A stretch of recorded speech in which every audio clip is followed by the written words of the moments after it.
Matt, welcome to the show, brother. Super excited to have you on. Excited to get to learn a little bit more about you. I know you're over in sunny LA and it's a little early for you, so you still got some energy for us, I hope. But just to begin with, who are you? What do you do? And where are you from? Yeah, so I'm Matt DiBara. I'm originally from outside of Boston, but I've been in LA now for, I don't even know, 8, 9 years, longer than that. What do I do? That's always $1 million question. I grew up in the trades.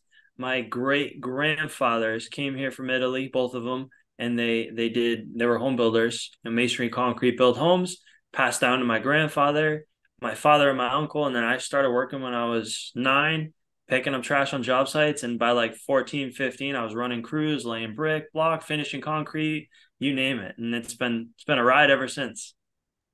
Matt, tell us a little bit about the experience. So usually I go in and ask about, hey, how'd you get into the construction industry? You just told us. So tell us a little bit more about what it was like from a 9-year old. Like that, I think Walker, that might be the earliest. I think Yeah. Tyler Stankunas was the one that told us in high school, like he was stripping forms with his dad, but you've been involved since you were 9 years old. What has kind of been that progression to where you're at today? So I started. My dad used to come home, and this was before digital stuff. So he'd take pictures, right? And he'd come home and he'd sit with my mom and he'd show like, "Hey, this is what I built." And I'm like 7, 8, 9 years old. Like, we got equipment in our backyard. And I'm like, "This is the coolest thing ever." I want to do this. Then I used to play in like my dad had made a sandbox out of masonry sand, mason sand, right? We would Yeah. mix our mortar, and I would like literally play. I had a trowel as a shovel when I was like I got photos when I was 6. Like that's my dad. He's like I will start him young, get him used to holding it. So it started with a genuine love and passion for like what my dad did. He came home dirty and tired, and I was like, "What is he doing all day?" And then I started at 9. I wanted to work when I was younger, and my mom's like, "He's too young. He can't go out there." And then it was like the second day of my fourth, I think it was fourth grade summer, and I was like going crazy. I'm running around the house. My mom's like, "Take him, fine, take him, take him." And that was the start of my career. My dad took me out. We bought work boots. It was like a rite of passage. He's like, "Make sure you get him sized up." He's like, these better not be too tight. You're gonna be wearing them 16 hours a day or whatever. And I was making $3 an hour. I started picking up trash, and that was like the start. And it was my dad did something very smart. He started me at the very bottom. I actually think that he paid everybody on site to leave more trash because I picked up our trash, and then he was like, "No, no, you're not done." Like after 2 days, I went to the electrician, the plumber, the framer. Like I was picking up trash everywhere. Like I were eating food and throwing it on the ground and be like, "Pick this up, Junior." So I started there, but my dad so very low on the totem pole, but then paid me based on experience. So we literally sat down and he's like, "Hey, you're making $3 an hour now." He's like, "When you learn how to operate this mixer and mix more, I'll pay you 450."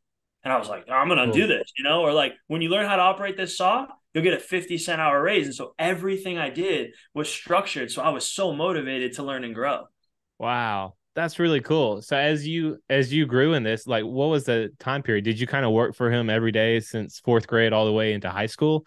And you just kept on kind of growing in your skill set? I mean, can you throw Yeah. up, a block now and like plumb a house and stuff or what? Oh yeah, yeah. So I was like by like 9. I mean, that summer, after about a month and a half, I was mixing mortar, I was making cuts, I was sorting Nice. stones, I was all that stuff. I started to understand layout.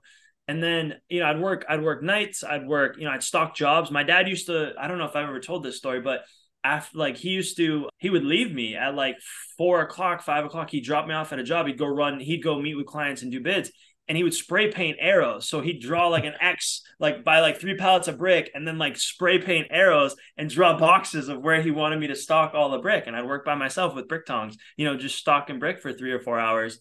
But I worked with him summers, I worked with him nights, weekends. I went on all the appointments. I went to jobs Saturdays, Sundays. And by like 12, 13, I was laying brick, I was laying block, I was laying Wow. stone. I was like a laborer, and I used to work during my lunch break. So all the masons, they thought I was crazy. I'd jump on the line. I would be like, "Hey, can you set the line up and leave it there, for lunch?" And basically, they were happy because they got to count that as their production. They're like, "Sure, kid, go ahead. Just don't screw it up." I'm like, "I won't." And I was laying slow, but I'd work, and they'd laugh. And I remember the day that my dad pulled one of the masons off the line and said, because he was laying slow, he was tired, and my dad looked and he went, "Matt, you go lay for a minute." And I was like, "Whoa," Oh, because I'm cool. mixing the mortar. I'm like, "Oh my gosh!" And he puts me up on the line, and I'm just laying. And then I remember he went to the mason. He said, "You're going to mix his mud now." And Mason was like, really? He said, yeah, because he laid 26 blocks and you laid 13, and you've been doing this 10 years and he's been doing this 3. He's like, so tomorrow I'll give you another shot, but for today you're going to mix his mud. And I was like, oh man, this is like some crazy stuff. But it was just no ego. It was all about, teamwork, who puts in what effort, and, how do you move the job forward? Yeah, I like how you said your dad gave you like a structure, right, to progress, to give you something that you could strive for, right? And I think about that for anybody coming into our industry. I think it's imperative, if you don't have some type of structure to know what you're like achieving, right, to know like this is the next step in my career, this is what I need to be doing to get better at it. I love that your dad did that. So maybe if we come to our age group now, how do you think, Matt, how should people approach that conversation, talking to maybe I'm in the field and I'm under a superintendent. Hey, Mr. Superintendent, how am I supposed to progress in my career? And how do you think you should phrase that? I think, I'm just thinking back to when I was that age. I'm thinking both sides. When I was that age, asking that question, but also when I had people that I was managing. I mean, I think it's earned, right? Like the big thing is you gotta put in an extra amount of. I look at it like equity, right? Like I got to deposit. Like I was the first guy and the last one out at like 14, 15 years old, and I was always the site super. He'd be on lunch and he'd be reading through plans, and I'd be like, hey, can I look at this? Hey, I'll scale this out for you. He'd be like, yeah, scale all the concrete out, double check this. And so I think it's like for young people, it's going the extra mile and building that equity, so that, because when I got into that position, the first question I had, I'm like, who am I investing my time in? I'm not going to invest in everybody. So who's most hungry? Who do I invest in? So it's both sides. If you're younger, it's like do the things that stand out so that person goes, hey, I'm going to pass this on to the next person. And then from the perspective of like a site super, you got to find out who your A players are, because here's the deal. And I learned this at a very young age, is to keep great talent, they need runways. Like you got to have runways. And I remember my dad losing somebody because my dad was really good about getting you from a laborer to like a foreman or a site super. But then after that, it was like, because we were a little smaller, it started threatening like what he was doing. And so we had a really great site super who probably could have been like a field manager, like pretty much taking my dad completely out of any of the building side of it, like production or field work, whatever you call it. And he just wouldn't. He was like, yeah, we'll see. Like, we'll see. And I mean, he was ready to go.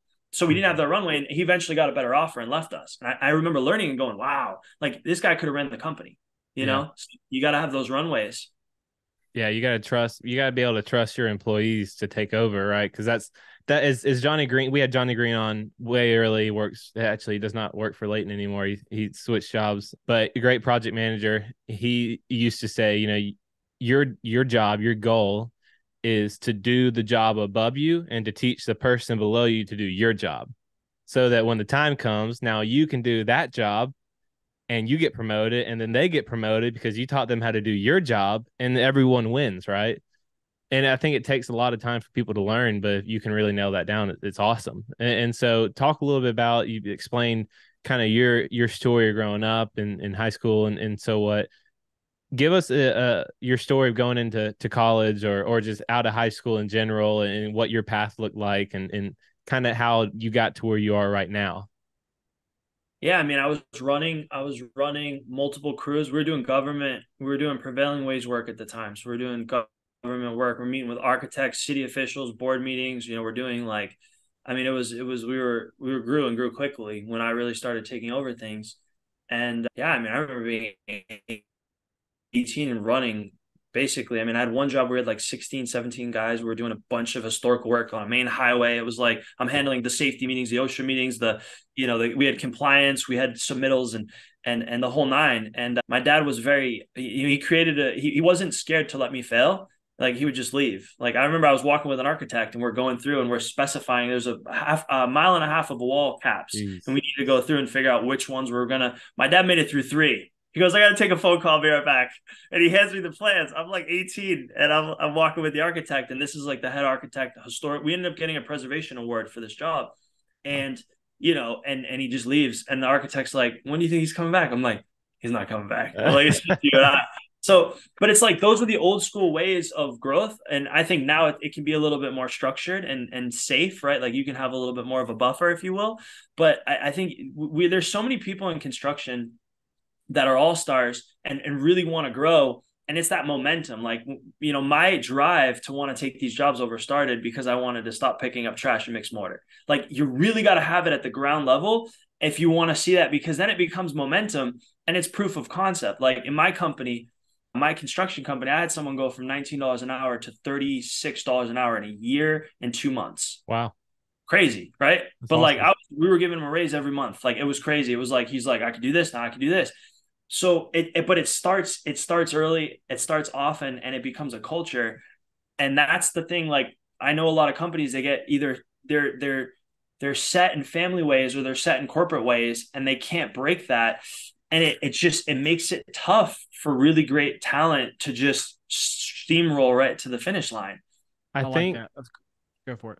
now I think you're hitting on something too, and it's like a lot of the times you see in these cases, right? I think you can look at it too over people who have done really, really well in life, financially and business wise, but a lot of people are motivated by hard times. And you know what you're describing is a hard time is picking up trash and mixing mortar and lifting 50-pound bags, 80-pound bags, and putting it in, you know, right? That's not fun. No one wants to do that for a long time.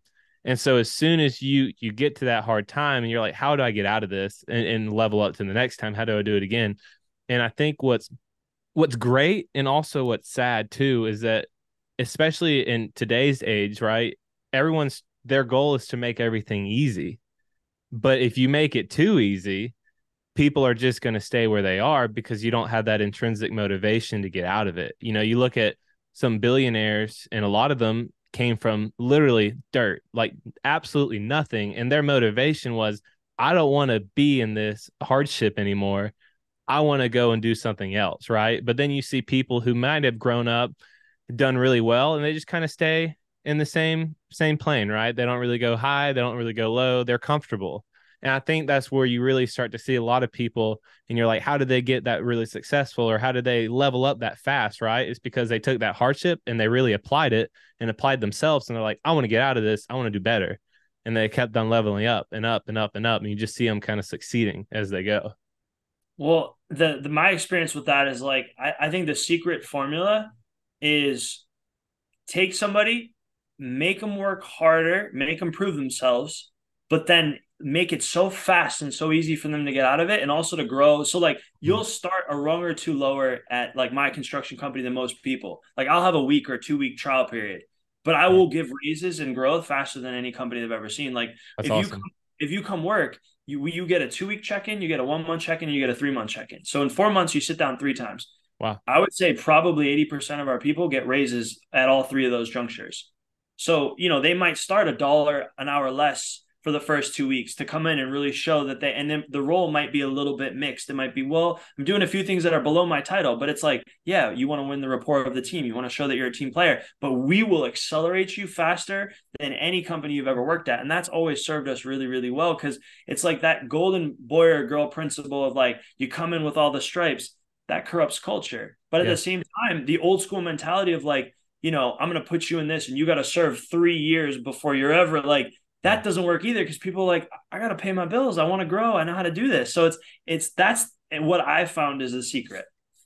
Yeah, I think that's a great point, because I'm thinking back to where I've progressed in my career, and a lot of it has been, you know, you have to be in this amount of work and this amount of time in this role, and once you finally get to that role, or once you've paid your time, right, you're allowed to then, okay, we're going to take you to the next step, and then so on and so forth. And so it's just like, how can we take Matthew's model, right, and apply it to all walks of life, not just because we want everybody to get a better raise, but like you want to help people grow, because Walker's hitting on a good point. He's talking about hardship and learning how to get out of a hard time. I forgot the book.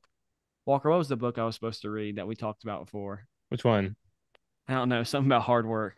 I watched the video on it, so maybe I just shouldn't mention it, but it just talked about how there's an importance of going through something hard, because you learn something in it, right? You learn, am I going to stand down, or am I going to continue to fight? And then also, when you see someone else go through a hard time, right, you're able to emphasize, right? And so I think you made a good point, Matt. Like, you're right. Let's make it a trial period. Let's make it hard, but let's also give them a way out to see if they prove themselves, they are worthy of getting a raise and to continue to step up. And it's not just a stereotypical model of you have to serve X amount of years in this role. Then finally, we think you can go up to the next level.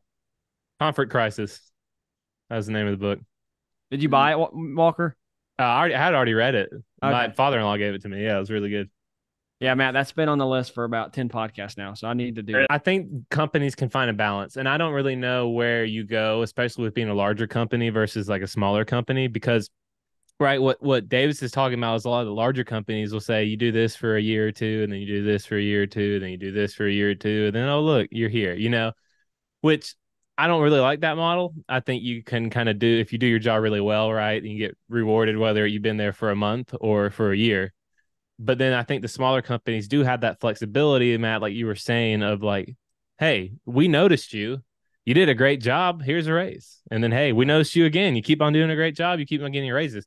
And I think that builds morale. And I think that's what a lot of construction nowadays, not even nowadays, just in general, right? There's a big problem with mental health and construction and everything. But a lot of that, part of that is the morale of your employees. Is you're out there, you're in the hot sun all day long. You're just grinding, right? You're putting up a building. It's hard work. And if you don't ever see any recognition, any reward, anyone just saying, hey, dude, you did a good job. Like, here's another dollar, right? It's going to wear on you over time. As with anything, it's hard to grind for a year or 2 years without ever seeing any results, right? Usually people just give up. And so I think what you're pointing at is awesome. And I would encourage a lot of construction companies to consider that, even if it's like $1, 50 cents, $1, $2. I mean, no matter the amount, it's cool to just see your hard work start paying off over time.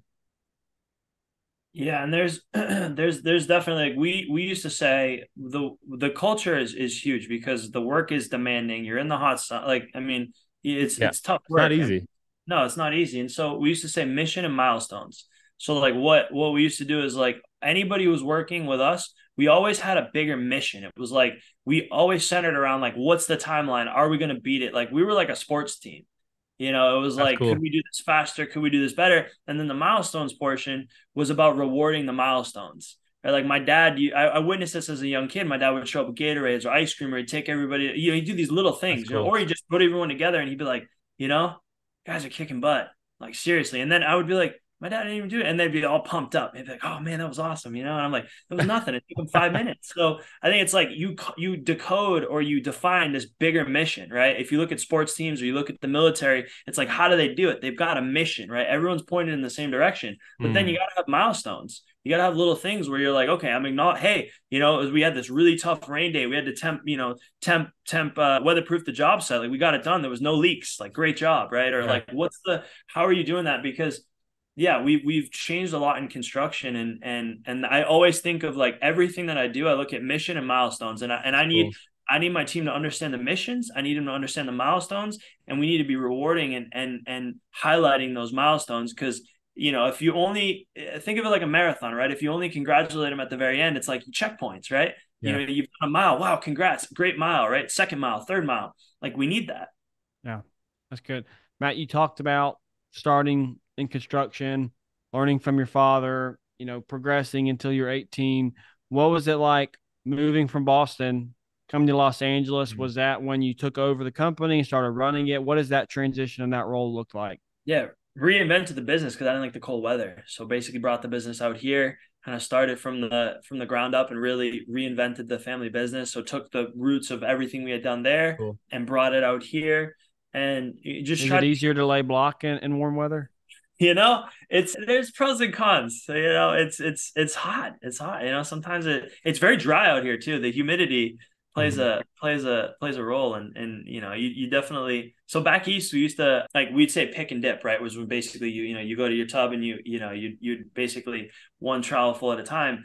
And I learned the value of that. Like, we like line set, so we'd lay out all the mortar for tire run and brick. And I learned in California, you can't, like, it's very difficult to do that. Like, I learned that very quickly. Like, everyone you're picking and dipping here or doing short runs. Cause it's a different way of doing it. So did you bring some of the workers with you, or did you just start completely from scratch? Fresh. Yeah. We brought, Gosh, yeah. I had, I think, two people from the East Coast that ended up coming out here shortly after. But yeah, mainly yeah, we really, yeah, it was growth for sure. We were on both coasts.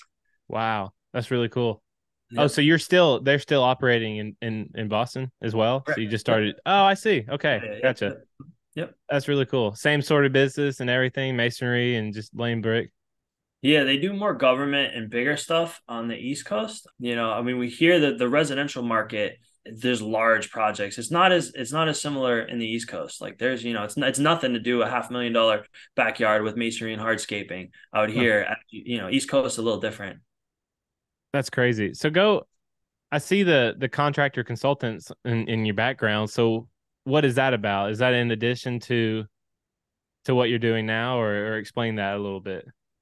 So right around 2019, I believe it was 2019, I was on cloud nine. I was doing, I think, three celebrity homes. We were doing a prevailing wage job for the Veterans National Cemetery in Los Angeles. I'm That's a cool. big military, like that was a big milestone for us. We're 9,000 pieces of granite. So company is doing amazing. And it like almost all came crashing down, right? My team came in and they were like, hey, we can't hire. We're struggling. I'm like, yeah, post an ad on Craigslist, or like, yeah, post one on Indeed. And we're selling like crazy. So I'm getting these sales reports, $1 million project, 300,000, like it was nuts, right? Wow. Work like we can believe. And I was thinking, wow, this is the milestone that my great grandfathers would have like, they got on a boat to this country. Like this is what they would have been proud of. And it all came crashing down for me because we couldn't and weren't hiring. So they bring me into a meeting and they had columns, right? All the people canceling contracts, all the jobs that were going to run over. And it was to the tune of about $1 million in the span of like 3-4 weeks that I was like inevitably going to lose. Wow. And I was like, wow, this is not good. And so I became obsessed with, prior to that, I was obsessed with sales. I was obsessed with growth and sales and the brand and, the family on the East Coast, West Coast, like all this stuff that was happening. And then I became obsessed with hiring because it almost took me out. And then I realized, wow, having the ability to hire in this day and age is you have the golden ticket. And so I spent probably 2 years, hundreds of thousands of dollars trying to figure out what worked. And I was studying tech. I was studying big companies in our industry, HVAC, like all of it to try and figure out a system. Wow. And then I put it together. I did it for myself. It worked. I ended up having a backlog of candidates. Then I helped local companies I knew with it. And then I made a course because my fiance at the time was like, hey, you're working a ton. Like you just went through the crisis. Now you're like finally good. Now you're working more again. So we made a course called the Contractor Hiring Course, got endorsed, worked with ZipRecruiter and Indeed as partners on that. And it did well. And then on the back of that, we built a service that basically handles hiring for companies, because we had a lot of companies go through it and they were like, this is great, but I don't have time to do all of these things that you need to do. So we basically help small companies hire like the big companies for a fraction of the price.